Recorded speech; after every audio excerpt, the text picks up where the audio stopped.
Hey Shoujo fans! Welcome to episode 7 of Shoujo Sundae. This week we'll be discussing episodes 19 to 21 of Maid Sama. Let's dig in. 私の心があらモード baby I make you more than happy けどゆっくりしよね Brain freeze ご注意できるかな Handle me 高すぎカロリー Sugar 以上甘い Feeling with you next to me baby おかわり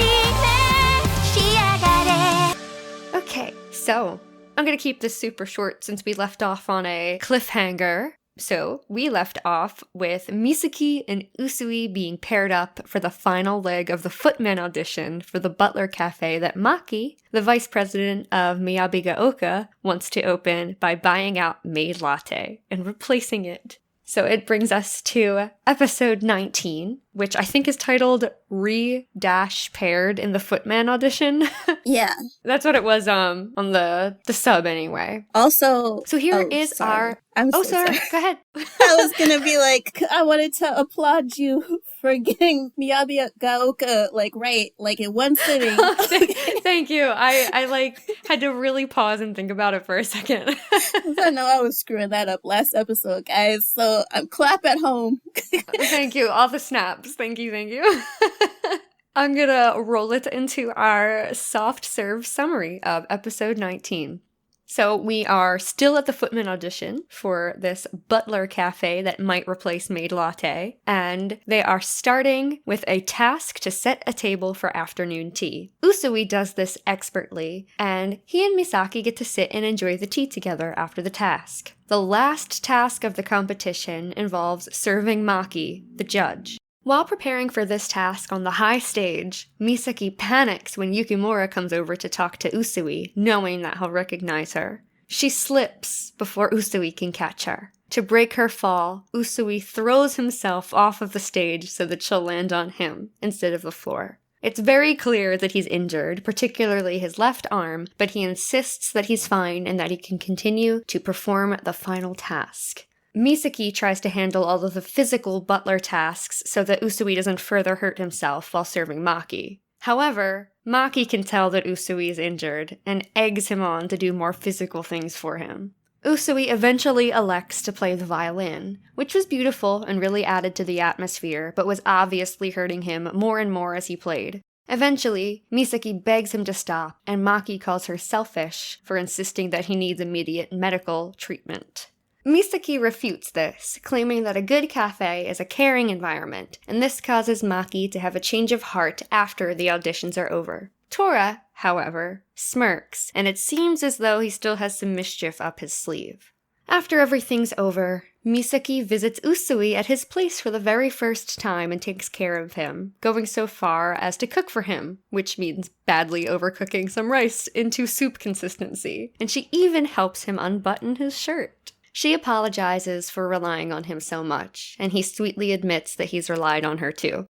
So with that, we're moving into episode theme. Did you have a theme for this episode, Chika? Yes, I had two. Cool. One, teamwork makes the dream work. Oh, I love it. And teenagers are selfish. Okay. Yes. They are. I feel like they are. I was. Teenagers are selfish. I mean, yes, I was too. Yeah.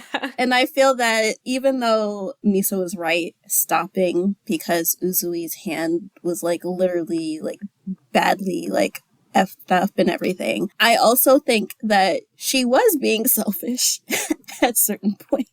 I think that it's also part of her character thing. I feel okay, I'm getting into so many things and it's we're just supposed to be getting into themes. Sorry. It's okay. For themes, I had treating your employees better will create a better work environment, therefore creating a more ideal space for customers. And also, you are not a burden to your friends when you're both relying on each other. Ooh, yes. Oh, thanks. Yes, I like that one, yes. Yeah, I thought this was an interesting episode overall. I guess that could be under sprinkles on top, that I thought it was a pretty good episode. Yeah, and I think that as for a symbol, I know that we've been kind of scarce with that, guys. Yeah. I don't know how much symbolism's really in Maid Sama either, to be fair. Yeah, like, you know, sometimes it's not as deep. It can be, but not like all the time. Yeah. I don't know. I guess the symbol, you know, we see the cat again, Uzui's cat, and Misa comes into the apartment and the cat immediately hisses. And I feel like that's also Misaki actually at the same time. Because I feel like she meets people and then she hisses and then she's nice. So it's like a sweet and sour patch kid. First she's sour, then she's sweet. Yeah, yeah. My only sprinkle on top is more of a joke than anything. I guess he really fell for her, huh? Good one. Anyway. That's great. That's great. Thank you. I'll take all the awards. All right, we're gonna move on from that awful joke into Floats Your Boat. Would you like to give us one of your likes? Yeah, so I'm also gonna admit I'm kind of a bit sparse on my likes. I will say that I think that they do work well together. Usui and Misa, I think that they work very well together, which is good. It helps when you're doing competitions and you can rely on your partner. Oh yeah, absolutely. I think in one of the next episodes, Yukimura says that they're the golden combination, and I think you can really see that shine through with the way they work together so seamlessly through this competition. Yeah. I thought it was interesting how Usui knew how to set the table for a high-class tea party. I feel like it's hinting that he's very familiar with something like that, and maybe it's a subtlety to his character and his background. I like that kind of subtlety was put into the writing, if so. I don't know if you can hear that motorcycle, Right, but for sure went by. I didn't hear it. Okay, it was very loud. Yeah, so my likes are sparse. So my next like is literally happened at the end of this episode. Oh boy, okay. So I have like more like other stuff, I guess. Uh-oh. Yeah. So what are your likes? Oh, well, I thought it was nice that they were able to have tea together, and that was a nice little part of the audition that was kind of unexpected, that they just kind of got to sit down and eat at the table they spent so much time stressing over setting. And it was extra funny that Shiro and Kurotatsu were jealous of Usui for getting the chance to have tea with Misaki. Yeah. I just love them being used as like our comic relief. Yeah. They're like perfect for it. Every time they're on screen, I smile. They're just so good. So, being the romance girl, the way that Misaki's eyes shone when she saw that Usui was okay after falling, just the care in her eyes, and I could tell that like she felt so bad. So it just kind of tugged at my heart there. And just the way that she was so perceptive and took on the physical tasks of the serving part of the audition. Yeah. Yeah, it was a lot. She was going over the top, but it was so considerate of her. Yeah, and I think that that's really like one of her best character traits is that if she sees somebody that's like hurt, or if she sees that she's able to help it in any way, then she gives like 110%. Yeah, absolutely. I love that about her so much. Also, adding to the list of things that Usui can do, he can play the violin. I wrote Be Still My Heart. He is like Wonder Boy. He truly is. And I guess it could be kind of almost a banana split that he's just pushing through the pain for the sake of Misaki and the cafe and knowing how much it means to them. Just, what a guy. A lot, but what a guy. Yeah, I mean... Oh, that's more of a banana split, I guess. But I like that he's helping Misaki, but at the same time, I'm kind of questioning if he's truly doing it for... I don't even think he's doing it for Satsuki. I think he's just doing it for Misaki. Yeah, I could absolutely see that being the case. I feel like Misaki is not only his top priority, but perhaps his only priority. And motivator. Yes. Yeah. That's banana split quality. Yeah. Of course, I feel like this almost goes without saying that Misaki did the right thing by stopping the task for Usui's injuries. The fact that anyway, I'm not going to get into, Maki as an entire human being belongs in Ice Cream You Scream, but just like Misaki did the right thing by stopping the task for Usui. Oh, yeah, definitely. Actually, I should have added that she stopped it. I think that that's really important. I think she just knew that Maki was just going to continue on. And I think that it was right for Misaki to stop because you don't want irreparable damage to happen to Uzui's arm just for this competition. Yeah, absolutely. It is nice, though, that Maki was able to have a change of heart and a change in perspective after hearing what Misaki had to say about how to treat customers and employees and stuff. That was nice, I say with a shrug, but it was nice. I think it was good that he was thinking about it, but then I also feel like that's just a disconnect in, maybe it's a class thing. Well, a class thing, but also an age thing, because they are still in high school and stuff. And I feel like regular bosses, they're used to managing people, and they're also used to taking in how their employees are. So a good manager would be able to know, okay, something's happening with my employee. I should talk to them about it, give them time off, or, And so I think that we'll give Maki's parents the benefit of the doubt, but I think that even if the dad is the head of a company, I think that's something that you need to know as a boss. So it's good that Maki understood this so that when he, I guess, takes over his dad's company, then he can legitimately think about how to treat his employees well. Yeah, it's definitely a good thing that he learned it in a safe environment rather than out in the real world when he could have some really bad consequences if he made the wrong choices. Yeah. I have one last floats your boat. Did you still have one? During Misaki helping Uzui at his apartment. Yeah, me too. Okay, yeah. It was what Uzui said. Is that yours too? I mean, it was kind of just the entire thing. The whole scene. Yeah. Okay.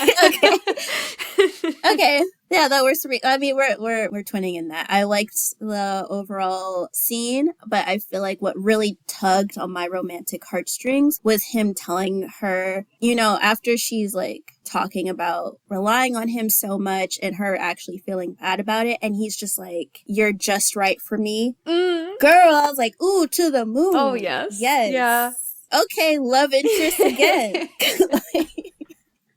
Just that entire tender moment between them. I mean, she cooked so poorly, and he was just so excited that she made something for him that he was like, I wouldn't possibly leave anything left over. And of course, the fan service almost in a way of just that tease of her having to help him unbutton his shirt, and she's blushing, and it's kind of she can't handle it, we can't handle it. It's so cute. Yes. Yeah. Yes. I was here for all of it. I think the only thing I wasn't here for was her pushing him. I was like, come on. Why? That is an injured boy. I get you're embarrassed, but you don't need to physically shove him anywhere. Yeah. Yeah. But outside of that, I thought it was really just perfect chef kiss. Yes. Yes, I also love that we got to see Glasses Usui again. I'm a fan of Glasses Usui. Yes, me too. I'm also a fan of his kitten. Yeah. She's very cute. We're cat people on this podcast. Very much. Only one of us is allergic, but we're cat people. We love the cats, we love the kittens. Mm-hmm. So.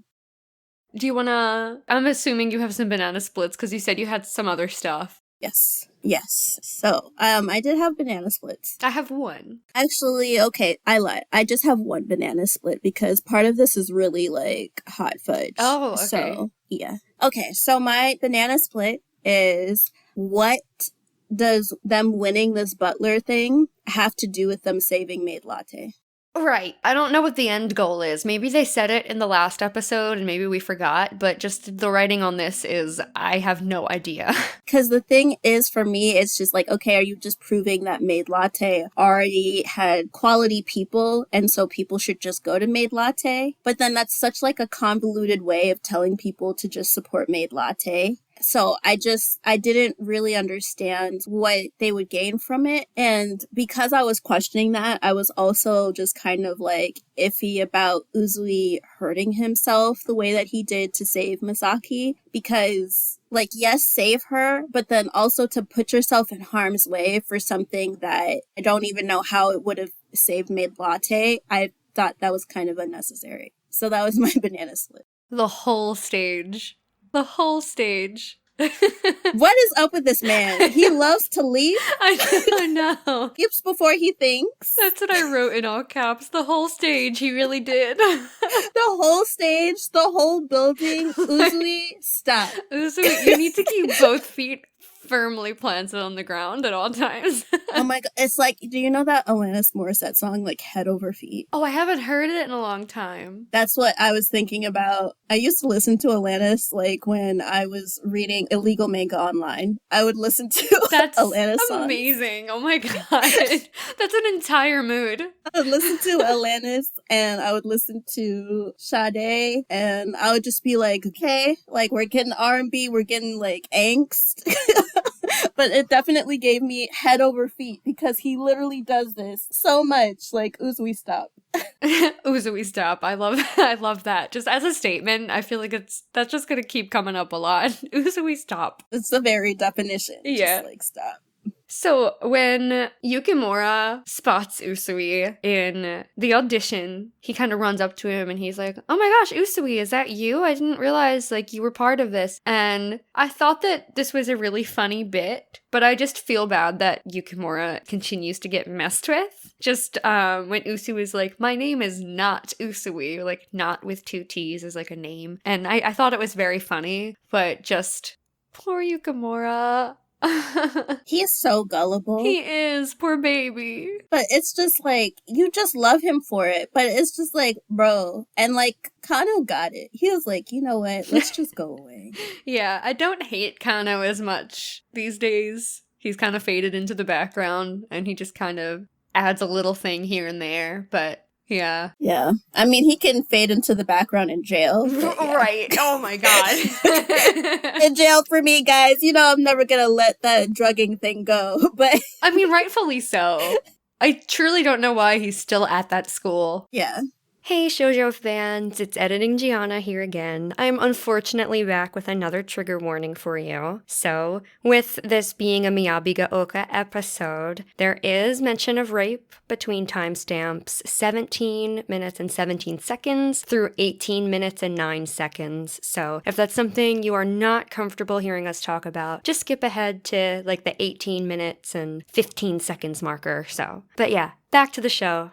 Did you have any hot fudge? I don't think anything I have under I Scream, You Scream could be considered a hot take. Okay, so this is my hot take, but I feel like this is sort of a prevalent thing anytime the Miyabi ga Oka guys are in the picture. I am so sick of that president rapist, like almost rapist, just walking around free. And I was just like, jail him, extort him, let him die. Because, like, to me, when Maki said that he was going to buy a Maid Latte, and I was just like, Misaki, if you don't go to the police station right now and talk about how he almost raped you at that school, you would solve the problem. You don't have to even do this competition, because they're going to be all up in court, and the parents would try to pay her off so that it doesn't get on his record. And then they would leave Maid Latte alone. Like, they're playing dirty, and sometimes, you know, you can extort people and you can get stuff out of it. I know that's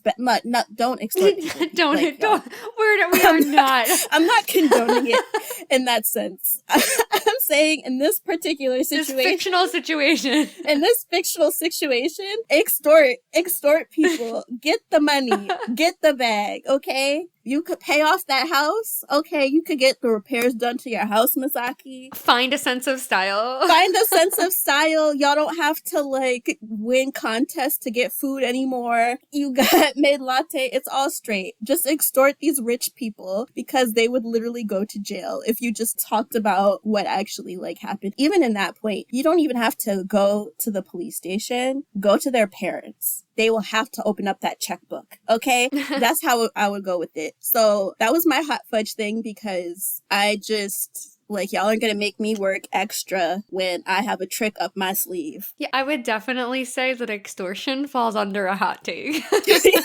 Yeah. In this instance, guys, I'm not saying to just do it regular life. Please don't. Real life is scary. But like, oh my god. extort that hoe. Get that money. Oh my god. My other hot fudge thing, although I was glad, I was proud, I did put it in I agreed with you about Misaki stopping the competition because Uzui's arm was so bad, but like, girl, stop it right after he fell. Right. Yeah, like why did she even let it continue? That was a bad fall. And every time he falls, he always has to get like wrapped up real quick. You know, I wouldn't have prolonged it. And I think that, cause like at that point, like screwed Maid Latte, screw that. Like y'all are hurting kids here. Well, even like above that, the guys that are holding the audition should have called it off. Like it shouldn't have been like up to Misaki to even say anything. Right. Just the fact that it's like, yeah, we're gonna let this guy who just fell several feet and is clearly injured. You can see bruising already on his wrist. Like as the next employers, we're gonna say you should keep working. Everybody should have walked out at that instance. Honestly, extort him again. Just oh my god. This is not even one person. This is two people. This is a tough case. You can't beat that. Right. And at least there were like a bunch of witnesses yes. to Usui's. And I mean like I don't want to like get too like real or dark, but I feel like a lot of like the Miyabigaoka guys would look out for Tora if anything were to be taken to the authorities. So I don't know legally what Misaki could have done as far as proving things goes, but I don't want to hang on this too long because it's very sad. I would try in this situation. Oh, hell yeah. I would try.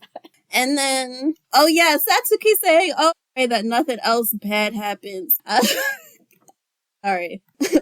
Like, screw thoughts and prayers, man. Y'all call the police again. I would have called the police. Right. Shut it down. Like, shut this down. They're harming minors. As the adult, you could have done that. Yeah. So that was my hot fudge, guys. Yeah, and I touched on this in the last episode, but didn't Maki say that his father was the one who was going to buy out Maid Latte? Like, why is it being run by high schoolers, this audition? I don't understand. I don't understand it either, because to be honest, that child is ruining whatever reputation his parents had by acting like an ass the way that he is. Yeah. The fact that Uzui, like, because I never forgot about this, guys. The fact that Misaki literally put Uzui's hand on her chest so that she could keep playing this competition. Are you serious? And they just, like, smirked and watched, and they knew. Yeah, I'm just like, this is definitely, I'm sure it's against the law, because you can't have people applying for jobs and then have them going through this rigmarole for a job. Yeah. Getting into I Scream, You Scream. There was, an instance where, I think Misaki, of course, why does stuff always happen to her when she just wants to use the bathroom? She walks to the bathroom and she sees Tora, and she knows that she'll have to, like, go into the men's room. And when she gets back, her and Usui kind of have a little back and forth, and he says to her, while, like, pulling her into, like, this weird embrace when they're both supposed to be men in this situation, he's like, if you act recklessly again, I'll have to punish you in public where people can hear him. I just put yikes all around. That was weird. Yeah, definitely. The power imbalance. I just feel like there's just a better way to, like, go about it. Like, so when she said, like, why are we talking about this in public? I was just like, yes, why? Exactly, yeah. Uzui, just no. Uzui, stop. Uzui, stop. I think I already touched on this, and I didn't want to rant on it earlier, but the sheer fact that Maki calls Misaki selfish for wanting to get medical treatment for Usui. What? First of all, medical treatment is a necessity and it's not a want. There's nothing selfish about it. Secondly, she wanted it for Usui, not for herself, so that's not, by definition, not selfish. I hated that so much. It made me so angry. I'm having trouble with words tonight. I'm so sorry, guys. No, don't apologize. I'm also been bad. I think when it comes to him bringing up her being selfish, I legitimately thought about it. Now, I think in this regard, she was not being selfish because she wanted to help his arm not have irreparable damage. And this competition wasn't do or die. They didn't need the job. So finishing the competition didn't necessarily matter. So was she selfish in asking for him to get help? No. But is Misaki selfish? Yes. I think that all teenagers are selfish in a way. Follow me, guys. Follow me. The reason why I would say that Misaki is selfish is that in doing all of these things, and she recounted it when she was talking to Usui, was the fact that she owes him so much because he's always helping her. And I feel that her realizing that is her realizing her selfishness. In that the way that she can ignore that continuously, because this has been going on for some episodes, everything has literally been going her way. It's her life and he intruded into it. But her goals, her desires, her wishes, he has been there supporting her. And yes, he's been wrong. That's why we have an Uzui stop thing right now. But everything has been going the way that she wanted it to go. And even in not recognizing her own feelings when he knows his feelings, that in and of itself, I feel, can be selfish. And that I think even if she subconsciously is trying to act like she doesn't get it, I think that she does get it. And she does know that he's there. And it's not like she's turning him down, but she's not saying yes either. So they're in limbo as a couple because of her decisions. What they do on the day-to-day basis is based off of her life. And even just now, she came to his house in this episode for the very first time. And meanwhile, he has done all of this stuff or whatever for her. And this is the first time that she's seeing his house. I think that Misaki is selfish in that respect. I can see where you're coming from, but I wonder if it's more that she's just not ready because she's had this deep-seated hatred for men. And I think she even said it maybe in this episode, or she thought it in one of these 3 episodes, that she really just thought that Usui was some player and some guy that just made girls cry and hurt girls. And then she has found out that he's so much more than that, and that's not him at all. It's just that it's unrequited feelings on the girl's part. I think it's more so that she isn't ready to take the leap. Although I do wish that she would. Yeah. I know that's the point of the show, but we're so close to getting there. We're in the last 6 episodes now. Yeah, we're at the tail end. But I don't know, because I would say that she doesn't get it, but I feel that at this point she gets it. She just doesn't want to. Mm-hmm. When you know something, but you don't want to admit it to yourself. I think Misaki's been like that for a couple of episodes now. So that's why, in not acknowledging it, even though it's in the back of her mind, that's why I think it's a little selfish for her to not just acknowledge it, that it's there. She knows it's there, she just doesn't want to acknowledge it. At least that's how I see it as a viewer. Yeah, I think it's something that she just keeps consciously suppressing so that she doesn't have to address it. But she's going to have to address it because it's affecting... She needs to do it. It's affecting everyone around them too, because they see it happening and they want them to just get together already. And it is very cute and I love those moments. But I don't know how much longer it can be dragged out realistically when it's so obvious that those little moments with him clearly mean so much to her. Yeah. Do you have any other ice cream you scream? I do. And I'm not going to expand on it because we've already talked about it, but I'm sick of hearing the R word. Yeah. I don't want to hear it anymore. Yeah. I'm so over it. Yeah, same. Yeah. But that's that on that, really. All right. Episode 20 is The Vice President's a Prince? ? So here is our soft serve summary. Yukimura's 7-year-old little sister, Ruri, has been ignoring him lately, and this upsets him. When she sees Yukimura with Usui outside of school, she is immediately so taken by Usui that she wants to go on a date with him and calls him a prince. After some convincing, Misaki and Yukimura get Usui to go on a date with Ruri, and be the prince to her princess for a day. Misaki, Yukimura, Kano, and Aoi all watch from the shadows. Aoi went so far as to make a princely outfit for Usui that he'd requested for the date the day before. However, while watching, Yukimura becomes sad, saying that it's no wonder that Ruri would prefer to spend time with Usui rather than him. So, Misaki and company devise plans to get Ruri to turn her attention to Yukimura instead of Usui. Unfortunately, they don't work out. Ruri runs off into a nearby cafe and startles the waitstaff, who almost knock over a china cabinet onto her. Usui stops it from falling, and Yukimura leaps onto Ruri to shield her from the blast that luckily didn't come. Ruri, at first, tries to push Yukimura away and claims she won't apologize for causing trouble because she's a princess and princesses don't apologize. However, a second later, she cries that she's sorry and hugs her brother and apologizes to the cafe staff. Suddenly, the plot changes, and Aoi is taking photos and has somehow enlisted the help of Kano, Yukimura, and the three idiots for the rest of the episode. When removing the SD card from the camera in public, for some reason, after the photo shoot, a random person pushes Aoi, and they drop the SD card over the railing they were leaning on and onto the ground below. Misaki comes by in time to see this, and they all help Aoi find the SD card, all claiming to be their friend in a sweet moment, and ultimately finding the card in the end. So, was there a theme in there for you? Was there a theme of this episode? The theme is get your kids online. Yeah. Oh Get your my god. Get your kids online. Oh my god, don't put a 7-year-old on a date with like a 17-year-old. I don't know. Also,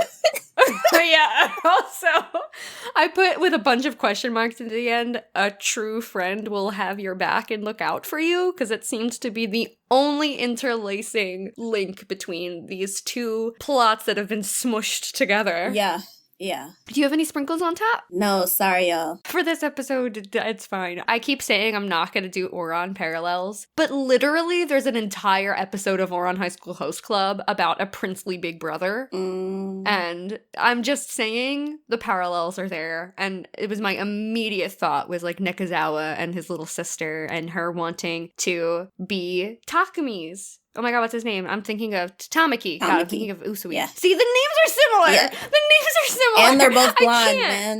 And they're both blonde, princely men. Okay, come on now. Come on. You all can't blame me. Don't blame her at all. Yeah, well, I already forget it. Kirami wants to be Tamaki's little sister and not Nakazawa's and Ouran. And it's like a whole thing. And they have to like set up a plot to make him seem like the princely big brother. So anyway, I was really feeling Ouran when this episode started. So moving on into Floats Your Boat. Would you like to share a like? Okay, so before we learned her personality for real, I think Ruri is cute. I think she's depicted cute. Well, depicted? Yeah. Yeah, she's depicted very cute as, like, a little kid. I thought she was, like, very cute. Her attitude, something else. Yeah. But as a little person, very cute. I thought initially it was kind of going to continue to parallel the Ouran storyline because Kirami is just a sweet little bean. But Ruri is out of line, frankly. Yeah. I'm sorry, y'all. It's like, I'm trying to do this Floats Your Boat, but... Woo, child, okay? Let me tell you, I know y'all can't do corporal punishment no more, but the way I would have been popped if I was talking the way that Ruri was at her age, don't hit your kids, y'all. But, I mean, it would never have been me. I'll say that. Yeah, I don't know. I just felt so bad for Yukimura this whole episode. Yeah. But I do want to, I know I have like a handful of like specific Floats Your Boat stuff, I guess. Honestly, same. I love at the beginning of the episode, Usui is eating a lollipop in the student council room and Misaki takes it away saying that there's no candy allowed in there. And he just casually alludes to her having given it to him the day before at Maid Latte. It like pops up as a thought bubble and she just quickly hushes him. I just thought it was a really silly moment between them. I love the innuendos. Oh gosh. You know, he loves to do them. Yeah. I my innocent little mind didn't even go there. Don't worry, I'm on the dark side enough for both of us. Wow. Yeah, okay. You just calm me down with you.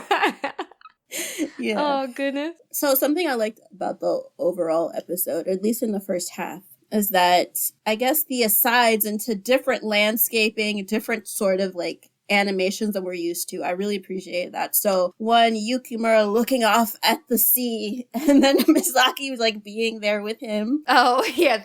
That was Yeah. a really good moment. Yeah. That was really cute. I was just like, okay, how's this gonna go? Like, because I was seeing the cliff. I know they had the ocean, but I was thinking Lion King. I was just like, okay, is Ruri just gonna appear? And we're gonna just be like, nah, like, you know where I was going with that, y'all. Anyway, I thought it was like gonna be like that, but it wasn't. But I thought it was very cute that they were like big brother, big sister, like bonds. I also like how Usui liked Misaki being so joyful that he like went along with it, even though he was not into going on a date with a 7-year-old, which I completely understand. Yeah, I more than understand. Yeah.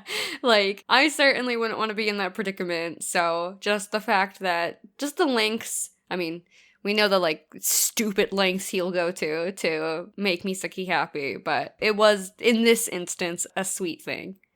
This is just a one sentence, not digging too deep, just the fact that Aoi took the time to make a prince outfit for Usui. Like, that's super awesome. Yeah, and I also like that Usui acknowledged Aoi's skills. Yeah. To even ask in the first place and stuff. Yeah, that must have felt so validating for them. Yeah. Aoi's nose growing. When Misa was complimenting him, I loved it. I was just like, yes. Yeah, I love touches like that in the animation that just bring out the character and the humor more. Yeah. When they're on the date and Usui and Ruri are in the botanical garden, instead of paying attention to Ruri, Usui is just staring at Misaki in the shadows, like in the bushes. And Aoi's like, so he really wanted to just go on a date with you, huh? And I just love how amazingly upfront they are. And just the sheer fact that Usui was not even trying to hide that he was just staring at Misaki. It was so funny. Yeah, I really like the fact that the side characters are like acknowledging what's going on. It almost feels like they're breaking the fourth wall. So they're like watching with us. Yes. I really like that. I liked that we got so many sightings in this episode. We got Suzuna, we got Satsuki, Sakura, Shizuku, and the cram school boys. The cram school like, okay. boys even. Yeah.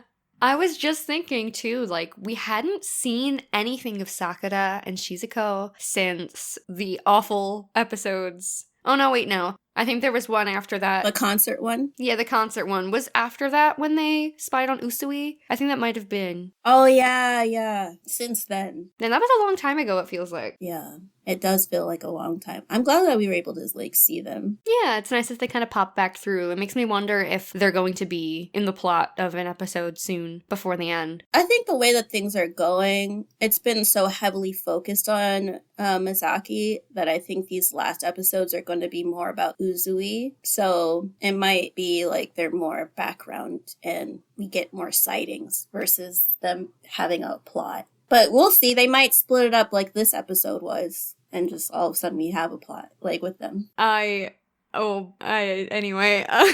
split up episode.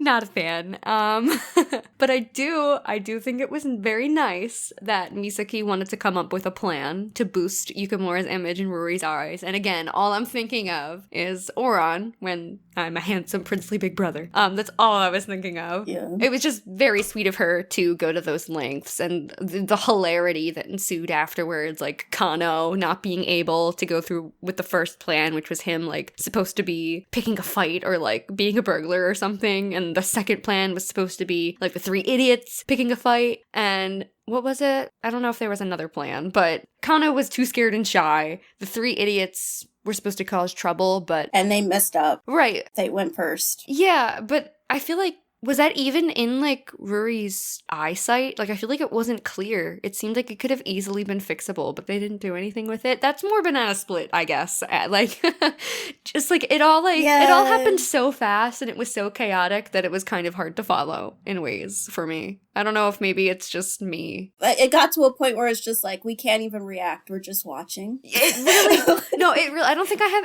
any comments for the second half of the episode because I was like, what's Same. going on? Like, what happened? Same. Honestly, like, they really could have done without the second half of the episode, to be honest. Yeah, if they fleshed out the first half more, it would have been the length of the whole episode that they needed filler for. Oh, and then that was the only float your boat thing that I had for that first half. And the second half, I didn't really, we just admitted that we didn't really care that much for the second half. But I just said I liked that Aoi was putting people to work for their internet career. Yeah, that was funny. And I mean, I guess at the end, when everybody reassures Aoi that they're all their friends, was really, really nice. That was a good moment. I like that. And of course, one thing from the first half, just one last thing, when Yukimura just goes in to save Ruri from danger, despite her not treating him well.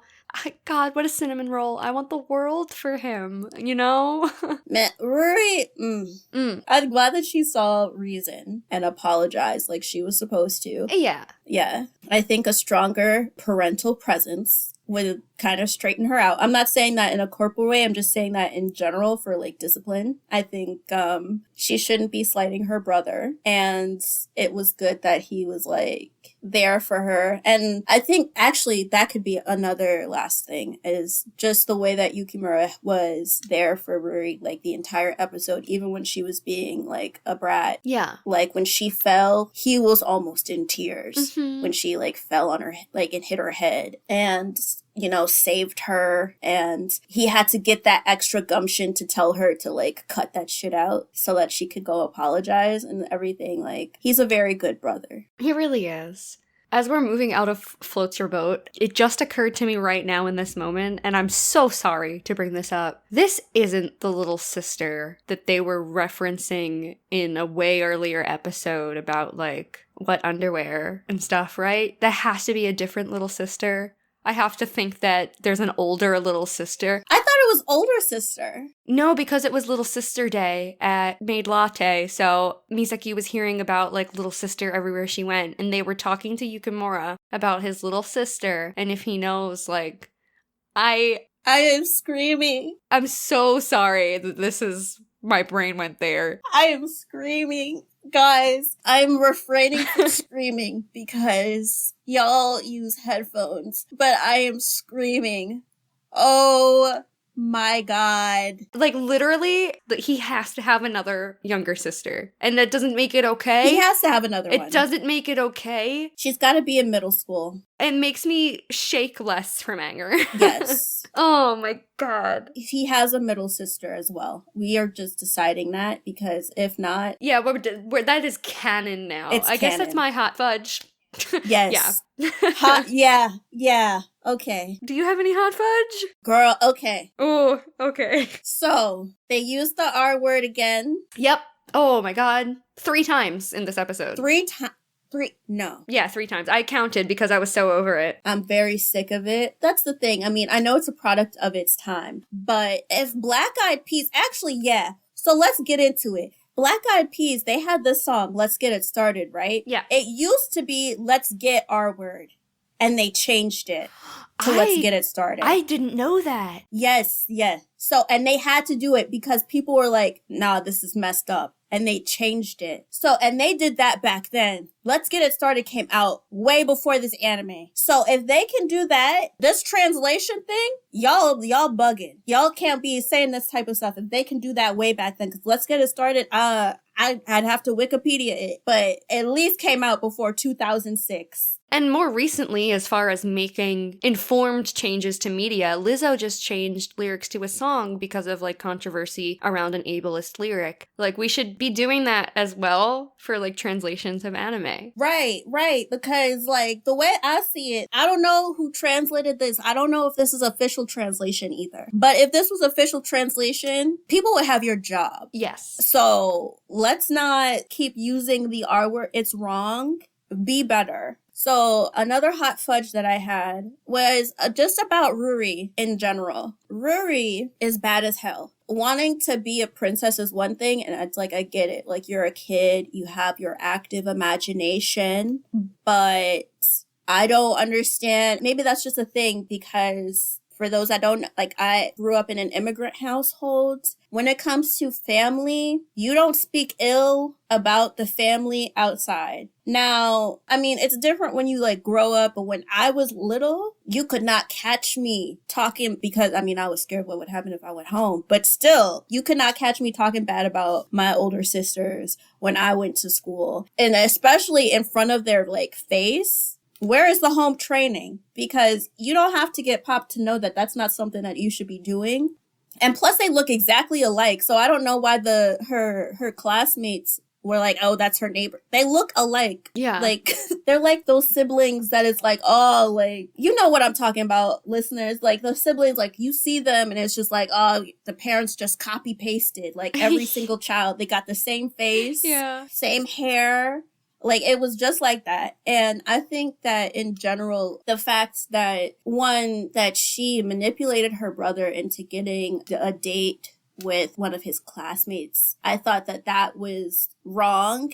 And I feel like that also means she's knowledgeable that she's causing harm to her older brother and that this is the only time you gave him praise and he's trying to do something for you. And then he does it. And then he's even sort of trying to defend her honor. I know it was like sort of a lie, like when they had all those different shenanigans happening with Usui and the three idiots and Kano and stuff. But literally trying to like defend her honor, be that big brother. And she was just like, oh, I hate you. And it's just like, what? He literally made this date happen and you hate him? Yeah, like, I feel like you wrapped up a bunch of my ice cream you screams into, like, one big, like, point. Hot fudge. I'm so with you 100%. Like, the only praise he has gotten from his sister is about being friends with Usui. People act like Yukimura is, like, this pathetic, unlovable creature, and apparently like ugly is hinted at in this episode, and like it makes no sense at all because he really is just like a soft marshmallow, you know? He is so nice. And like he's like, I don't look like a prince anymore because he used to play a prince for his sister. He looks exactly like he does drawn in the flashback. Nothing's changed. Nothing has changed. She's just bad. That's it. And I think that that's not even really on Yukimura himself. I think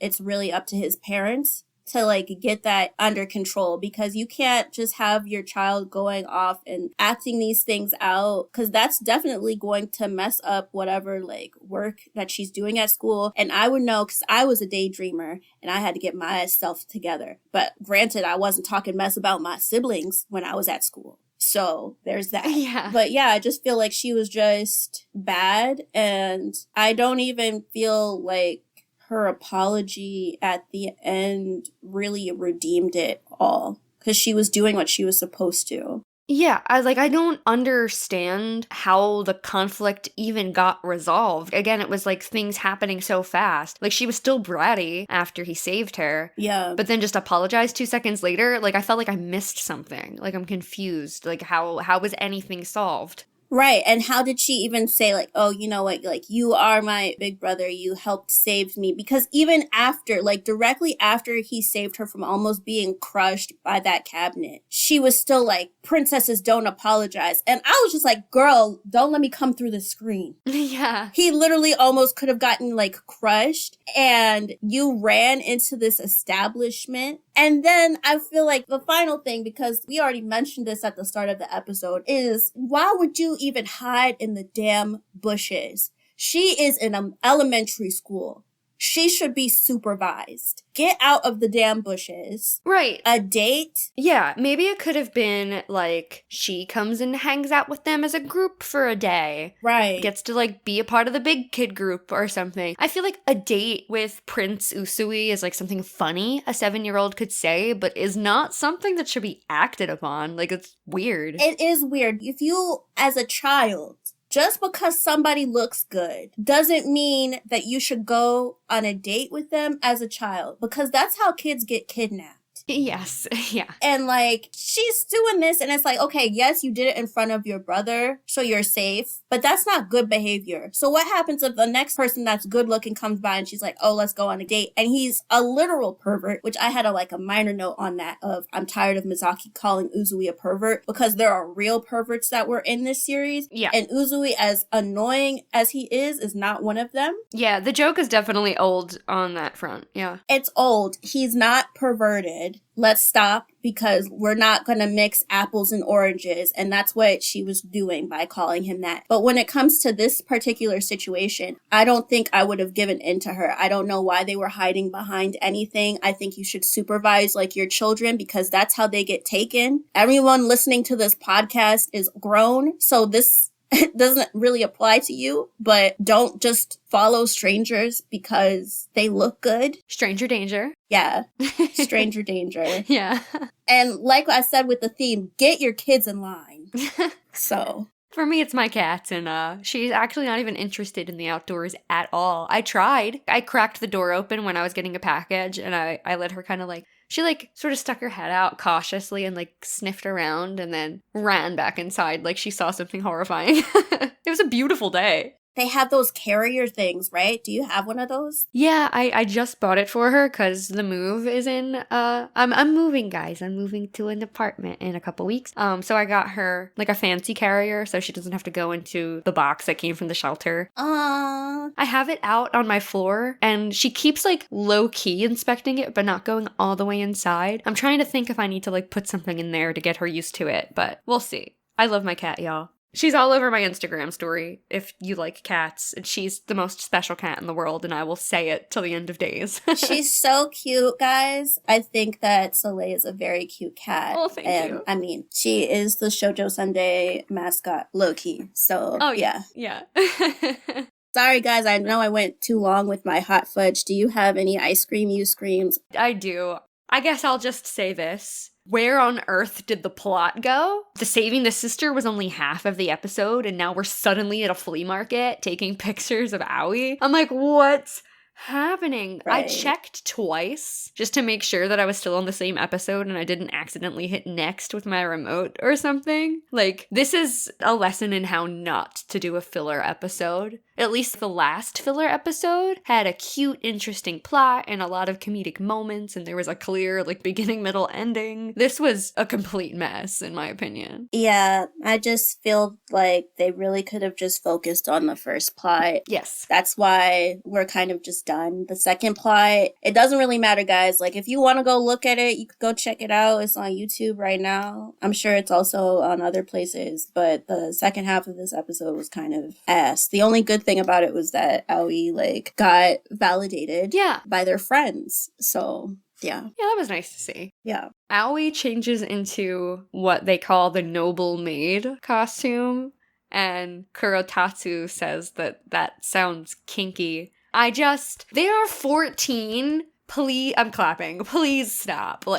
Oh my god. Been so sick of y'all preying on kids this entire episode. Listen, okay? Ooh. What was that other thing I wrote at the top? I wrote it at the top and I didn't say it, but I will resort to violence. Y'all need to leave children alone. I'm not playing with y'all. 7 years old and 14. Yeah. And a young 14 at that. Yeah, just y'all keep playing. Super over the sexualizing minors thing. Very over it. I just have one more ice cream you scream. I don't know if you want to toss anything in, if you have anything. Nope. No. So, as far as frustrations with the writing, some random person pushes Aoi. What is the motive in that? You see a kid looking at an SD card and it's I want to fuck this shit up. Let's make them drop it. I was just at that point, I'm this episode needs to end. I just completely checked out at that point. It for me is that Aoi gets so much shit literally everywhere. At home, at school.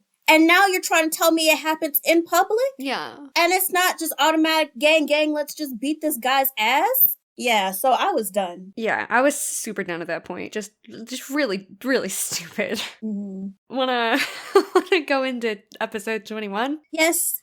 All right, episode 21, Usui's rival, Shintani Hinata. Here is our soft serve summary. Seika High is in dire need of a cleanup, and Misaki tells the boys that they need to get to it. Yukimura ultimately convinces them to do a cleanup by offering refreshments for their hard work. Misaki struggles to shape rice balls when practicing, and Suzuna tells her to practice on bits of tissue instead of actual rice so as to not waste it. At school, Kano confronts Misaki about her feelings towards Usui, and she denies them. He also confronts Usui about his feelings towards Misaki, and he also insists that he doesn't want anything more. Of course, Kano is confused. He tries to get Yukimura's opinion while they make rice balls for the cleanup, but ends up thinking Yukimura has a crush on Misaki instead.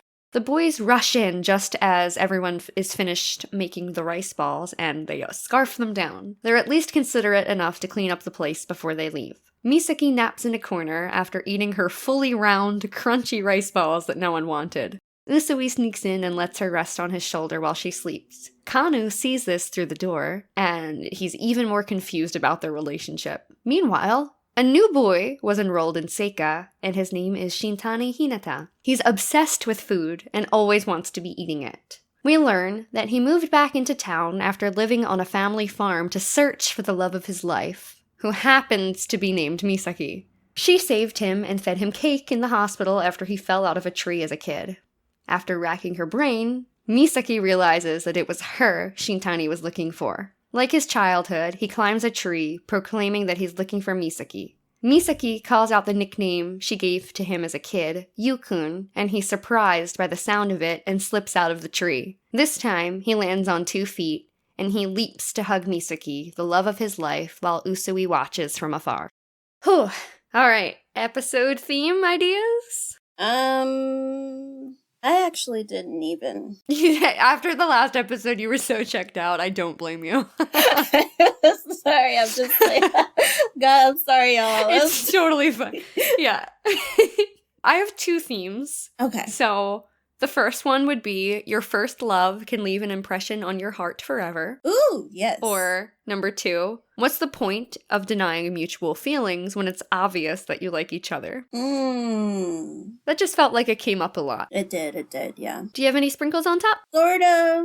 Okay. It's not really a sprinkle. I mean, it sort of is. So, like, porridge. Like, the porridge. Okay. Because, she, like, nursed him back to health with some porridge. And, like, he reminded her about it and stuff. And then she got in her little feelings. And I was like, yes. Mm-hmm. Tension. So, porridge. I also had... Maybe this is more of a theme. Actually, this second one was more of a theme, guys. So I've redeemed myself. Yes, rethemed yourself. Yes, it's poverty brings forth wisdom. Oh. Yeah. Okay. I feel like it might not necessarily be a theme for this episode, but I think it's actually a theme for the whole series. Well, yeah, especially from Suzuna's front. Yeah, definitely, yeah. Like, she's just become so savvy on, like, workarounds and contests and just, like, little bits of tissue in place of rice to practice. Yeah. But moving on into Floats Your Boat. I loved that out of the gate that it was Yukimura's sweetness that got the boys to do the cleanup. Right, like it's like good cop, bad cop. Yeah. His soft boy approach made it more palatable for them. Right. Y'all can't go around treating Yukimura any type of way, okay? Because, like, he can get the job done, too. Yeah, he just has his own way of doing it. And I love it. So, when Misaki sees Usui at home, she blushes immediately thinking of their tender embrace at his place. I just love how, like, she keeps having these flashbacks that remind her of her feelings. And each time it just pushes her a little further towards him. Yeah, I'm ready for her to go full gauntlet, but yeah, I do like it when she has her flashbacks. It's just like, yes, girl, come on. It's like the tortoise and the hare, right? You know, come on, get to the finish line. Yeah. Yeah. I know you already mentioned the porridge thing, but it was just so cute that I put it in my Floats Your Boat. Yeah. I loved it. Yeah. We also had a faculty spotting. Yes, faculty. Okay, y'all see how bright I got? We got 2 people. Yeah. We got 2 people this time. One was an old man, and I was like, you are the reason why all these kids are doing all this work, aren't you? Because you should really be retired. But yeah. And then the other was the homeroom teacher. Yeah, the homeroom teacher, which he was young, so he doesn't have an excuse. Was he young? I thought he was balding on top. No, that was the old man. Oh, that was the old man? I guess I mixed up their hair. Or lack thereof. Or maybe he had like a comb over. I couldn't tell. That's what I thought. Yeah. Maybe. Just like generic homeroom teacher. Yeah, generic homeroom man. Where were you when all of these things were happening? Right. And then you're telling these kids to clean up the school so y'all don't have janitors? Oh, sorry, y'all. That started getting into I scream, you scream. Sorry. Oh, we'll get there. I don't have a whole lot of points overall for this episode. Yeah. Like I only have 3 more floats your boat. I loved Kano's direct communication with both Misaki and Usui. Yes, me too. It felt like he was saying the things I've been trying to say for so long, just straight up saying she doesn't have to hide dating Usui, and him telling Usui to date her. And it's like, I feel like it was really kind. It wasn't coming across as mean or pushy. Yeah. It gave me revelation, but it's a revelation that's in my banana split. But I appreciated him asking those questions because it really felt at that moment, it's just like, you know what? The side characters are one with the watchers. What is going on? It is episode 21. Yeah. Confess. Like, what is this? Yeah, I'm really curious what other ways, because we're on episode 21, so we have like 5 more episodes left or so. So yeah, I'm curious how they're going to stretch it out for another hour and a half worth of content, you know? Right, yeah. We'll see. Yeah. Do you have any other floats your boat? Outside of Kano and the faculty member, it's about Hinata Shintani. Oh. The new student, guys. So I like that he's motivated by food. I understand that motivation. And I like that they made a game out of like having him guess what food they had. That was funny, yeah. That was really funny. Yeah. I just didn't find him super likable myself. I'm so sorry. I mean, outside of that, like, those are the bright spots. Him as a person, whatever. Yeah. But, like... yeah, he was a bit much, yeah. The last part that I liked was at the end of the episode. I mean, my likes are very short and sweet, which I feel like we already touched on Suzuna. Just, it was great that she gave Misaki that tip about using bits of tissue instead of rice, not to waste the food. That was super smart and good improvisation. And sad. And sad. A little sad.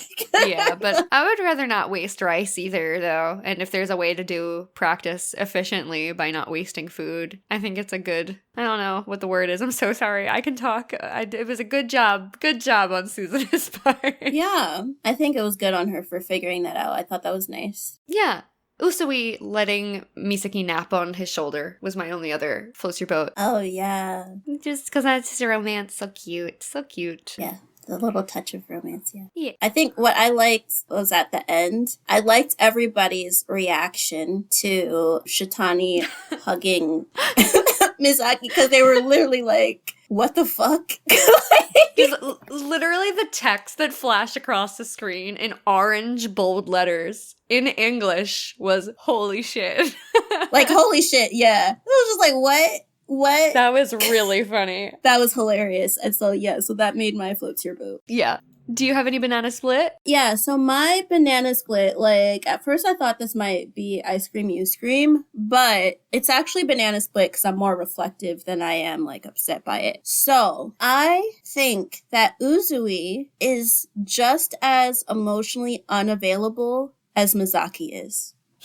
It's just that Misaki doesn't understand it, and Usui does. And so the reason why I say that is because Kano going like forward and asking those questions, normal people like would confess. And I mean, considering the way Misaki is, of course, Usui couldn't just confess and get the right response. Like he sort of did, but like get the response that he wanted. And the reason why I say he's emotionally unavailable is because if he was available, I think he would have put more effort into his confession to her and getting a legit response from her. And so like when you're deciding to go for somebody that is like that, you are just as emotionally unavailable, because why would you hold on to somebody that is not purposefully, she's not doing it on purpose, but she is stringing him along. And that's because he is just as emotionally unavailable. And I say that because my second point is that he wasn't very open. Like, I think episode 19,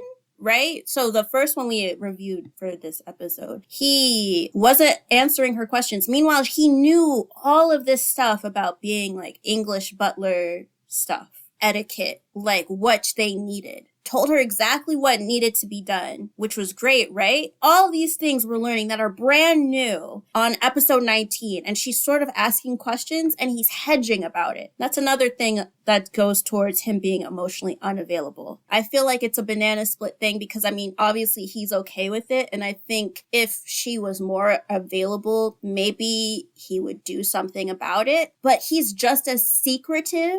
And I think there's more to that. Like, I didn't even really think about it that way. It's almost like a catch-22. Like, maybe he's waiting to open up until she opens up, but, like, she doesn't want to open up because she's so scared and hesitant to, but maybe if she knew more, she would open up. So it's just kind of like this weird circle. It is.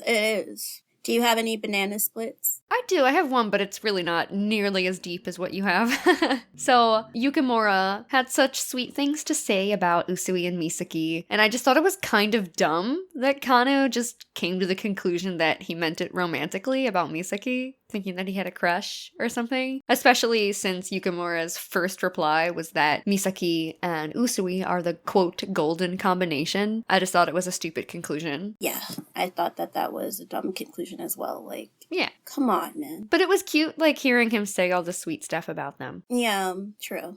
Do you want to head into Ice Cream You Scream? I don't have any hot fudge. I don't know if you have any. I don't think it's hot fudge, so I think this is actually more Ice Cream You Scream. I had two things. So one was about the janitor thing that I mentioned earlier. These children are being worked to the bone in this high school. That's very annoying. And we got to see faculty this time, so it's like, it's nice to see you guys, but like, literally, where is the other faculty that need to be doing their job? Because these kids shouldn't be responsible for this many things, and then they're also trying to learn and have a life. Like, this all shouldn't be going together. Yeah, like, where is the funding to this school going? Yeah, that's what I want to know. Yeah. Like, is there like a big gambling ring?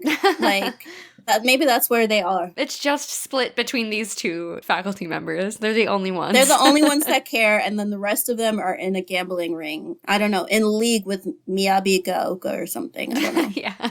Also, yeah, like I said, we're on episode 21.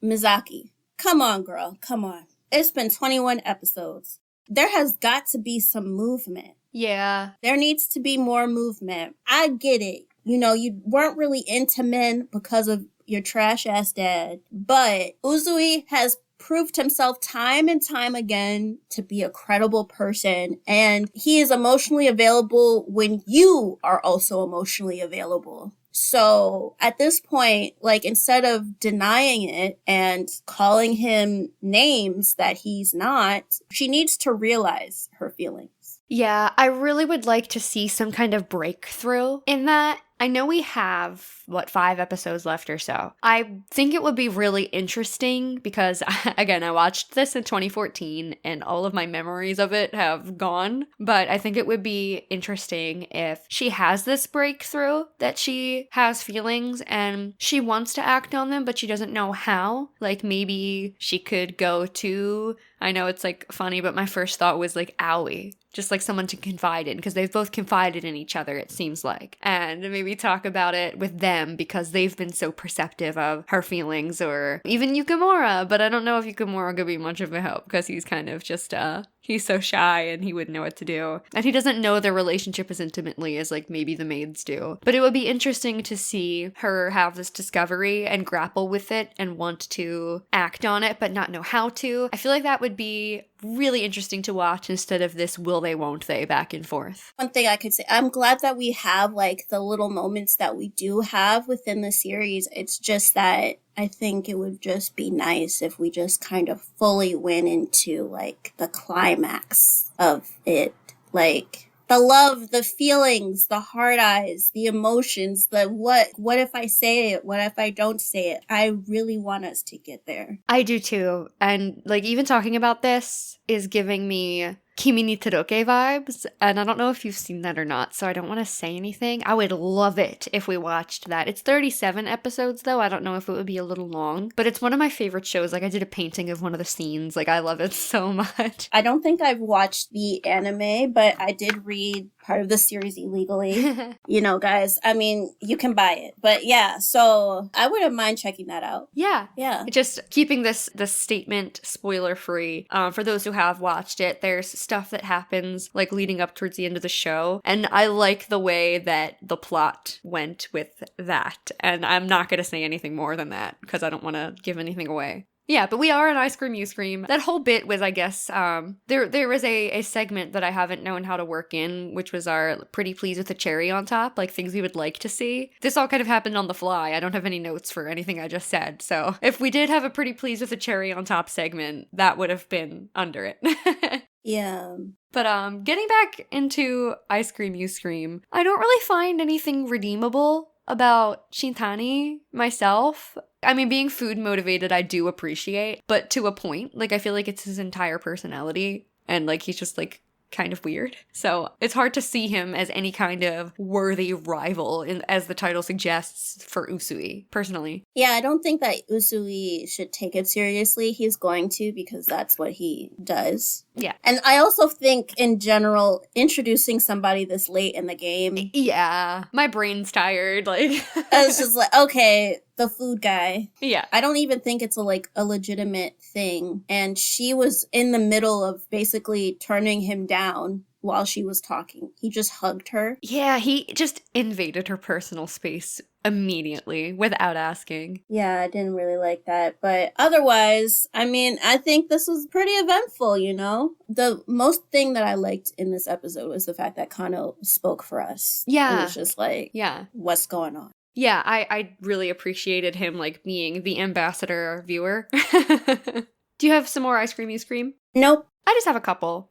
There was a point in the episode where I think Misaki had to tend to Shintani a bit around school, and Usui got really possessive. Like, she can't have an afternoon free when there's a new weird student to keep track of. He was like, I was looking at you the whole time. You were looking at me too, weren't you? Like, you can totally back off for a whole afternoon, dude. Yeah. Usui, stop. Like, Usui, stop!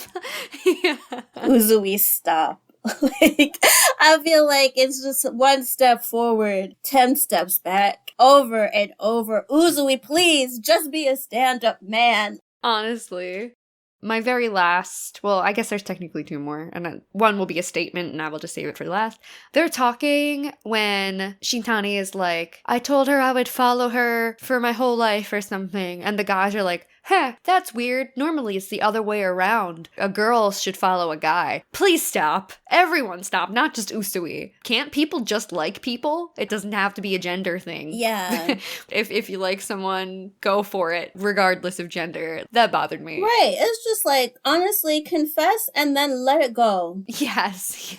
That's really all that's, like, necessary, you know? Like, confess and let it go. Right. No one needs to be following anyone anywhere unless they were asked. Yeah.